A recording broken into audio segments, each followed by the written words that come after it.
Imagine que um sistema ele está para cair. E daí, de repente, você precisa consumir dados desse sistema e simplesmente você continua mandando requisições. Provavelmente você já consegue imaginar o resultado final.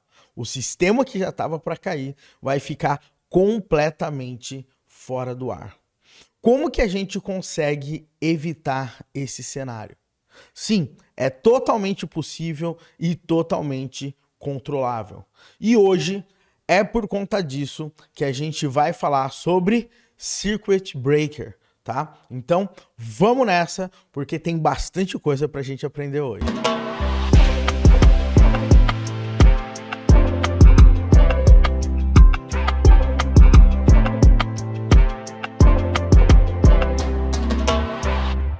Olá pessoal, tudo bem? Seja muito bem-vindo e muito bem-vinda a mais um vídeo aqui no canal Full Cycle. Meu nome é Wesley Williams e no vídeo de hoje a gente vai falar de um assunto extremamente importante, principalmente se você trabalha em um ambiente orientado, vamos dizer, né, com uma arquitetura baseada em microserviços. Normalmente eu costumo falar que se você trabalha num mundo de microserviços, você tem que proteger a sua aplicação, evitando com que chamadas externas, né, elas derrubem o seu sistema, mas ao mesmo tempo você tem que evitar em derrubar outros sistemas. E hoje a gente vai falar sobre Circuit Breaker e como essa técnica, esses tipos de implementação, eles vão te ajudar muito no dia a dia. Ao mesmo tempo, você vai entender o porquê trabalhar com Circuit Breaker no seu código pode ser uma grande cilada, beleza? Mas antes da gente começar, eu gostaria muito de pedir aqui para você que você desse um joinha no nosso vídeo, tá? Isso vai ajudar muito o YouTube a soltar esse vídeo aí para todo mundo e dar uma relevância maior no nosso canal. Aproveita também, se inscreve e também ativa as notificações. Assim, sempre quando um vídeo top que nem esse for pro ar, você vai ser notificado ou notificada. Aproveita também e o que você vai fazer agora? Se inscreve na imersão Full Stack Full Cycle, um evento online 100% gratuito e que a gente tá para começar. Maravilha? Então, vamos nessa, chega de delongas, porque a gente tem que entender mais como que funciona toda essa parada aí de Circuit Breaker. Vamos nessa, galera. Pessoal, aqui na minha tela, tá? Primeiro que eu vou fazer, vou passar alguns conceitos aqui para você e depois eu vou mostrar um código, né, com Circuit Breaker instalado, vamos dizer, né, ativado para que a gente consiga entender. Vamos lá, pessoal. Primeira coisa que a gente fala, né? Quando a gente está falando em Circuit Breaker, a gente tem que entender o que é essa parada e como que isso vai te ajudar. O ponto principal aqui do Circuit Breaker é o seguinte: se você alguma vez já ouviu falar em circuitos, né, elétricos, você vai perceber o seguinte, que o circuito, deixa eu tirar essa seta da frente, ele funciona mais ou menos desse tipo, né? A energia está passando aqui e daí o que acontece? Eu posso ter um outro camarada aqui, ó, deixa eu continuar, né? E o que vai acontecer, né? Se eu manter esse circuito fechado dessa forma aqui, a energia vai continuar passando, mas às vezes eu posso receber uma descarga elétrica e eu vou fritar o meu equipamento aqui na frente. Legal? Mas o que eu posso fazer aqui para me ajudar? Eu posso colocar um breaker aqui para mim, né? O que esse cara vai fazer? Quando receber uma descarga muito forte, né? Esse cara vai barrar, não vai deixar essa parada continuar. Basicamente, o circuito... Opa! Vamos lá. Basicamente, o circuito ele vai ficar aberto, tá? E depois a gente não consegue passar aqui mais energia, tá? Agora, vamos imaginar tudo isso que eu falei baseado em requisições. Vamos imaginar que a gente tem um sistema aqui, né? E esse sistema ele está recebendo um monte de requisição e ele não está aguentando, né? Ele está começando a quase ficar fora do ar. Obviamente, se a gente continuar mandando requisição para esse cara aqui, o que vai acontecer? Esse sistema ele vai ficar fora do ar, tá? Mas o que que acontece? Você pode ter uma técnica de circuit breaker que você vai fazer o seguinte, olha, quando você perceber que esse sistema ele tá fora do ar, você abre o circuito e daí você para de mandar requisições para esse cara. O grande ponto aqui é como que eu faço isso e quais são as formas que eu posso ter quando eu vou trabalhar com o circuit breaker. Então, primeira coisa que você tem que pensar é quais são os estados que a gente tem aqui no circuit breaker. O primeiro estado é o circuito fechado, ou seja, as requisições elas estão entrando normalmente. Qual é o outro estado que eu posso ter? Eu posso ter o estado aberto, né? Ou seja, com o estado aberto aqui, simplesmente as requisições elas vão parar, né, de serem enviadas para que esse cara possa se recuperar aqui na ponta, né? Normalmente, hoje em dia, a gente mantém os nossos sistemas e a gente tem uma parada que a gente chama de self-healing, né?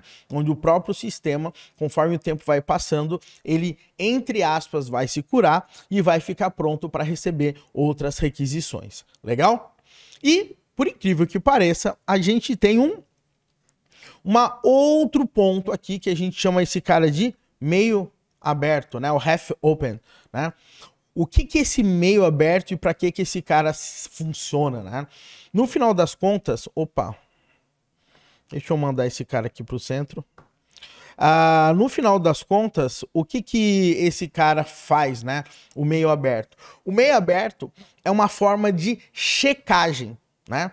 Então o que que você faz? O circuito abriu, você para de mandar requisição. Mas passou um tempinho, você manda algumas requisições só para ver se aquele sistema ele já está funcionando. Se não tiver, o que que ele faz? Ele espera mais um tempo, tem um timeout ali, né? Agora, se o sistema estiver funcionando, ele fecha o circuito e continua mandando mensagens normalmente. Legal? Então o meio aberto ele vai nos ajudar, vai ser uma espécie de checagem para garantir que para verificar, né? É um teste, né? Para verificar se eu posso continuar mandando requisições. Legal? Então essa é a pegada, a ideia básica de circuit breaker quando a gente está falando aqui para a gente trabalhar no nosso código. Deixa eu pegar só algumas anotações aqui que eu fiz para a gente falar, tá? Bom, de uma forma geral, já deu para perceber que quando você trabalha no mundo baseado ali em microserviços, o que que vai acontecer? A última coisa que você quer é fazer com que numa rede ali com muitos microserviços rodando, esses caras comecem a cair. Muitas vezes, né, quando um microserviço cai, você tem um efeito dominó muito grande. Isso significa que quando esse cai, vai fazer com que esse fique lento porque não consegue mandar requisição para o outro. Daí esse cara que ficou lento cai e gera um efeito dominó e vários sistemas começam a cair por conta de um cara. Então, o Circuit Breaker, ele evita isso. Ele ajuda você a isolar o problema para que isso não aconteça. Legal? Outra coisa interessante é que, vamos lá, vamos colocar aqui escrito, né? Você, com isso, você evita, né, que outros microserviços sejam derrubados ou efeito dominó. Legal? Então, esse aí é um outro ponto. Outra coisa que você vai ter aqui com certeza é o quê? Você vai evitar, né? Evita que você envie requisições desnecessárias. Galera, não adianta. Toda vez que você manda uma requisição, você está gastando recurso computacional. Esse recurso computacional poderia estar processando outras coisas dentro do seu próprio sistema. Então, se você continua mandando requisições e elas são totalmente desnecessárias, você está simplesmente gastando mais CPU, gastando mais memória, e você simplesmente tá gastando como se fosse gastando dinheiro à toa, né? Então, você com o Circuit Breaker, você evita esses tipos de coisa. Legal? Agora, galera, eu quero falar de uma coisa super importante aqui para você entender.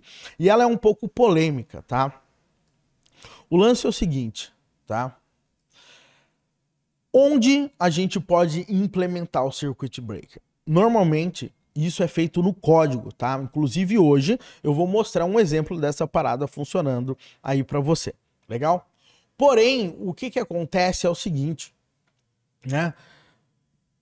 Por que o desenvolvedor vai implementar isso, né? Quais são os problemas de implementar Circuit Breaker, né? Eu vou colocar aqui, ó, problemas ao implementar o Circuit Breaker, tá? A gente tem alguns problemas muito interessantes aqui. O primeiro problema da gente implementar essa parada é o seguinte, né? Quais são os parâmetros a serem utilizados? Ou seja, será que o desenvolvedor, ele sabe realmente, né, quantas requisições ele deve mandar até abrir o circuito? Ou quantas requisições ele deve mandar quando o circuito está aberto? Ou qual é o tempo que ele deve esperar? Isso aí, o desenvolvedor não consegue saber, né? Na realidade, eu acredito que não é responsabilidade dele. E nesse momento a gente começa a pensar, poxa, é responsabilidade de quem? Né? O desenvolvedor, quando ele está numa rede com muitos microserviços, ele não tem a visão do todo. E se ele não tem a visão do todo, ele não sabe quais são os tempos, os parâmetros ótimos, vamos dizer assim, que mais vão ajudar toda a informação fluir. Concorda comigo?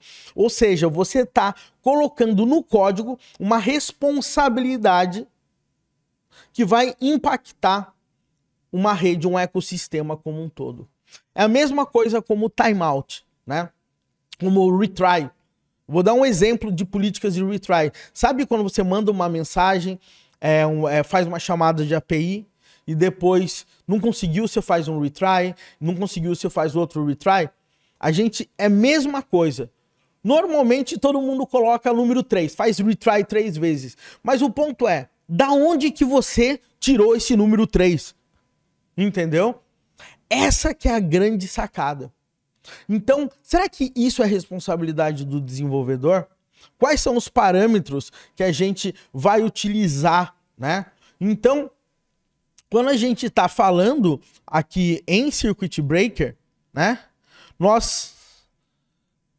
Muitas vezes, nós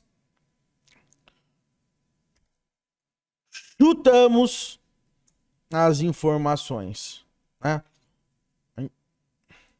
Porque na maioria das vezes eu não tenho o melhor dado para a gente conseguir trabalhar. Legal? Esse é um problema. Agora o grande ponto é, poxa Wesley, se eu tenho esse problema, como que eu resolvo esse problema? Né? Então eu vou colocar aqui, ó, como solução, tá? Eu vou colocar entre aspas, porque essa solução, como sempre, pode ser questionada. Uma solução que hoje em dia muita gente está utilizando é o quê? Trabalhar com Service Mesh, galera. Eu não sei se vocês sabem o que é a Service Mesh, tá? Mas Service Mesh é uma solução, é um recurso que você faz o seguinte. Imagina que você... Deixa eu pegar aqui. Imagina que você tem aqui um sistema A. Legal? Olha só que interessante, galera. Não sei se você já ouviu falar em Service Mesh alguma vez. Você tem um sistema A. E você tem aqui o sistema B. Legal? O sistema A, ele tem que mandar uma requisição para o sistema B. Legal? Qual que é o grande ponto? ele pode derrubar esse sistema, ele não sabe se esse sistema está no ar, ele não sabe quantas vezes, né, ele vai trabalhar aqui com circuit breaker, ok? Esse sistema A, ele tem que trabalhar com o quê? Com TLS, né? Ou seja, deixa eu colocar aqui, ó, ele tem que ter aqui, ó, TLS para manter a rede segura, né? Agora imagina se eu tenho uma rede com, vamos dizer aqui, ó, com 5 microserviços. Aí eu tenho que refazer os certificados. Eu tenho que fazer esses certificados serem gerados todos nos microserviços. E hoje em dia a gente trabalha com algo chamado MTLS, Mutual TLS, onde há verificação nas duas pontas. Então, se você consegue perceber a complexidade que você tem quando você tem diversas chamadas entre diversos sistemas, né? Então, quando a gente trabalha com Service Mesh, existe, tá? Algo que a gente chama de Sidecar Proxy, tá? Eu vou colocar um S aqui somente para você saber. Todos os microserviços, do lado dele, tem um proxy. Deixa eu até deixar um pouquinho mais espaçado assim, ó. Eles têm um proxy. E para que serve esse proxy? É o seguinte, se o microserviço A quer mandar uma mensagem pro microserviço B, ele vai fazer o seguinte, ó. Ele vai mandar pro proxy. O proxy tem todas as informações de políticas e o proxy vai mandar pro serviço B. Mas o serviço B também tem um proxy. Então o que vai acontecer?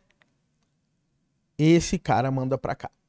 O lance é que quando você tem Service Mesh, essas configurações aqui, elas são automáticas, porque os sistemas de Service Mesh, eles já têm todas essas funcionalidades funcionando, legal?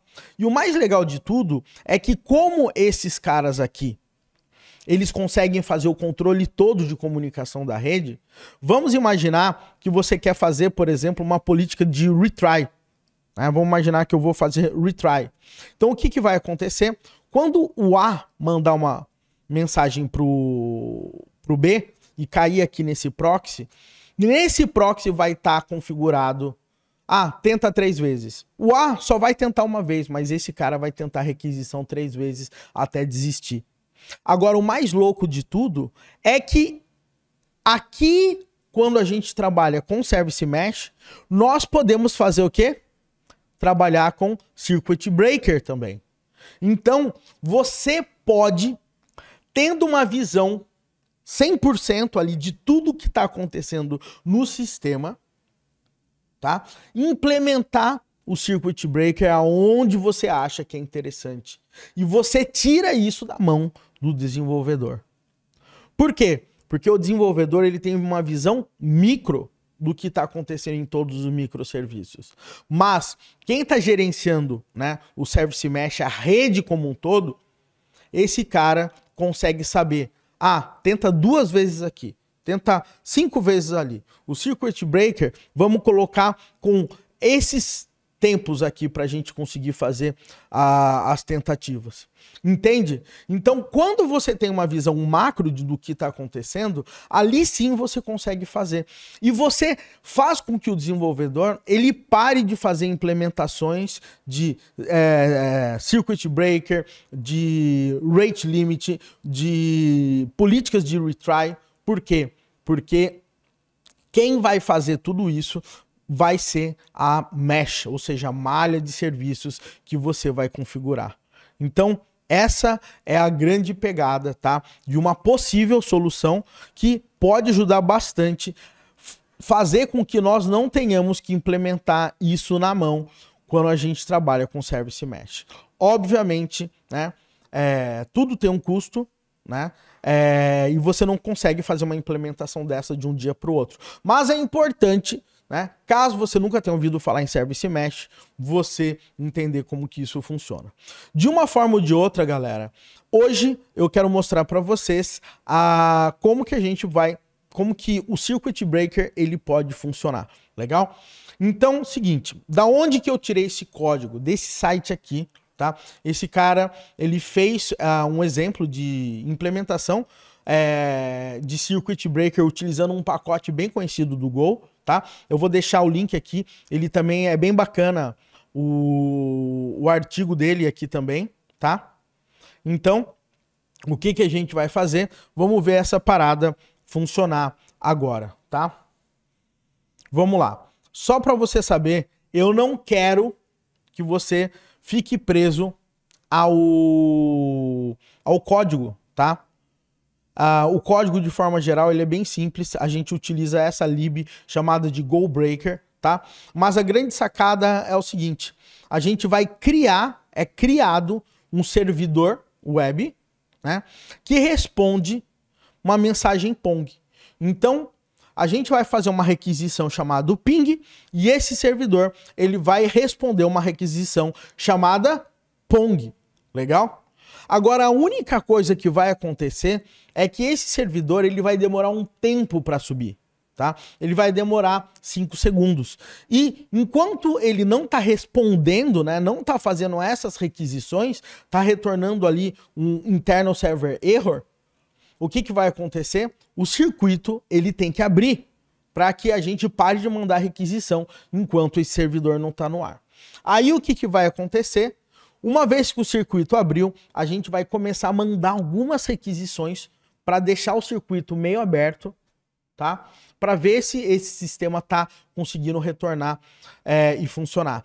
Caso esse cara esteja funcionando, o circuito fecha e daí ele recebe todas as outras requisições. Legal? Tem alguns parâmetros aqui que são bem interessantes que eu queria que você entendesse. Olha só o que ele fez. Ele fez uma implementação de uma função aqui, tá? Para ele fazer a chamada do request, né? E esse cara aí, ele vai implementar o Circuit Breaker, tá? Somente para você entender como é que funciona essa implementação, a grande sacada aqui é o seguinte: existem alguns parâmetros que ele acaba colocando aqui, tá? Um parâmetro aqui é deixa eu pegar aqui, inclusive, ó, max requests, né? É o número máximo de requests que pode ser enviado quando o circuito está meio aberto. Legal? Aqui tem o timeout, que é quando o período que ele pode ficar aberto e daí, né, o circuito pode ficar half open depois, caso tenha um problema. Então o timeout ele vai verificar, se tiver tudo ok, ele reseta, se não, ele fica half open. E esse cara aqui é o cara que fica verificando quando o circuito está fechado. Se o circuito está fechado, ele fica de tempos em tempos verificando. Está fechado, ele reseta para 0. Agora, se a parada abriu para half open, aí ele já sabe. Tá? Então é basicamente esses parâmetros que ele está trabalhando e essa função basicamente é a que dispara quando ele muda de status, né? De aberto para half open e de half open para fechado aqui pra gente, tá? Então vamos mostrar essa parada aqui funcionando na prática. Ele faz aqui, ó, 100 requisições chamando, né, as requisições através do Circuit Breaker, tá? E ele manda a requisição e espera ali 100 milissegundos. Então ele dorme 100 milissegundos depois que ele manda a requisição. Legal? Então, vamos ver essa parada funcionando. Go run main.go e vamos ver essa parada aqui funcionando. Deixa eu até esconder o código. Vou dar um enter. Ó, o circuito tá open. A gente vai voltar lá no começo, porque ficou bem interessante realmente essa parada aqui, ó. Então vamos lá. Ele manda a requisição, ele começa a mandar a requisição, e o que que vai acontecer? O servidor não subiu ainda. Ele mudou o status de closed, né, para open. Então o circuito está aberto e ele para de mandar requisição. Legal? Passou um tempinho, o que que aconteceu? Ele passa de open, tá? Vamos colocar aqui, ó. Ele passa de open para half open. Então, o que que significa? Ele vai tentar uma vez, tá? para verificar se o servidor já voltou. Ou seja, ele fica meio aberto, ele vai dar uma tentadinha. Tá sendo uma vez porque a gente configurou lá naquelas configurações para uma vez. E daí, como tá ref open, ele manda uma requisição. Quando ele manda essa requisição, ele vai perceber que ainda está fora do ar. Então, ele muda de ref open para open novamente e para novamente de mandar a requisição. Aí, o que que ele faz? Ele para novamente e muda de open para ref open de novo. Agora sim, quando ele manda de ref open, ele manda 3 requisições para garantir que tá tudo ok. E essas requisições realmente dão ok pra gente, o status 200. E daí ele percebe que voltou, né? Que o sistema agora tá funcionando. Então ele muda, né, o status de ref open para closed, né? Então o circuito fechou, agora ele vai poder continuar mandando um monte de requisição aqui pra gente até acabar. Legal? Então olha só que interessante, galera. A gente tem uma inteligência aqui para garantir que a gente não vai mandar requisição a mais, que a gente não vai derrubar outro sistema e que ele faça verificações aqui, tá? De tempos em tempos, quando um sistema cai, né? E ele tenta algumas requisições, se tá tudo bem, ele continua, né? Ou seja, ele continua mandando novas requisições, senão ele para de mandar requisições por um certo tempo até tentar novamente, tá? Então isso aqui é um circuit breaker funcionando, tá? Esse código que a gente pegou foi desse site que eu vou deixar aqui na descrição desse nosso vídeo. Beleza? Pessoal, eu realmente espero aqui que esse vídeo ele tenha trazido, né, algum conhecimento e gerado valor aí para sua carreira como dev, tá? Então, espero muito que você tenha gostado e se esse vídeo gerou, né, gerou alguma transformação aí para você, eu gostaria muito que você desse um like, que você se inscrevesse no canal e ativasse as notificações. E, galera, até o nosso próximo vídeo aqui no canal Full Cycle. Vamos lá.